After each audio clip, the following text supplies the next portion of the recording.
Okay, my friend, today we're going to talk about how to get from point A to point B.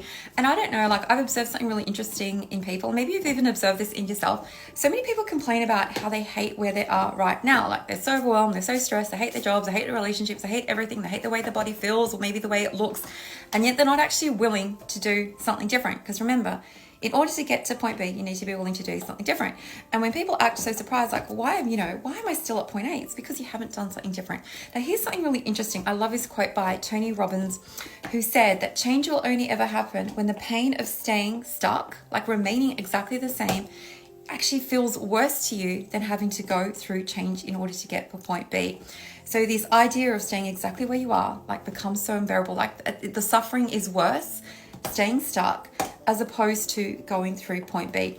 Now, I don't want you ever get to the point where you are suffering so much in your life that you're forced to change.